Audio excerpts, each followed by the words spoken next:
Hello বন্ধুরা, শাশুড়ি বৌমা রান্নাঘরে তোমাদের সবাইকে স্বাগত জানাই। আশা করি তোমরা সবাই ভালো আছো। তো আমরাও খুব খুব ভালো আছি। তো আজকে জগন্নাথ দেবের পুণ্যযাত্রা, সেই উপলক্ষে কিন্তু আজকে আমি ভগবানের জন্য ভোগ বানিয়ে নেবো ঘিয়ের লুচি।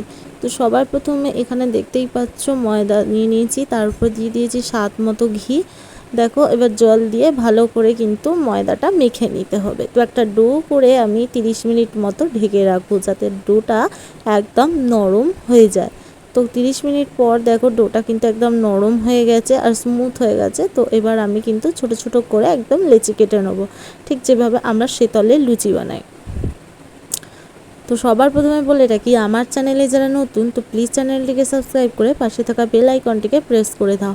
আর ভিডিও চলাকালীন যদি আমার কোনো কথা ভুল হয়ে থাকে তাহলে বন্ধুরা ক্ষমা করে দিও। তো দেখো, আমার এখানে কিন্তু সব কটা লেচি কাটা হয়ে গেছে একদম ছোট ছোট করে। তোমরা কিন্তু চাইলে সাইজটা বড় করেও কিন্তু লুচি বানাতে পারো।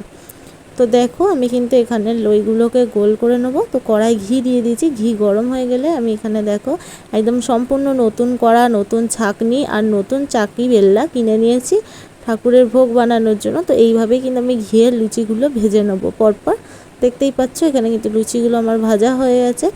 তো এবার আবারও একটা ঘিয়ের মধ্যে দিয়ে নিয়েছি, দেখতেই পাচ্ছ, দিয়ে ভেজে নিচ্ছি। তো তোমরাও কিন্তু তোমাদের বাড়ির ভগবানকে এইভাবে কিন্তু ভোগ বানিয়ে দিতে পারো। এর আগের ভিডিওতে তোমাদের সাথে পায়েসের রেসিপি শেয়ার করেছি। তো এখন দেখো ঠাকুরের জন্য কিন্তু সবকটা লুচি আমার ভাজা হয়ে গেছে, দেখতেই পাচ্ছ। তারপরে দেখো ভোগের থালাটা কিন্তু খুব সুন্দর করে সাজিয়ে নিয়ে এবার কিন্তু জগন্নাথ দেবকে ভোগটা নিবেদন করব। এখানে আমার ছোটো ভাগনা যে রথটা রেখেছিল সেই রথের কাছেই দেখো ভোগটা নিবেদন করলাম।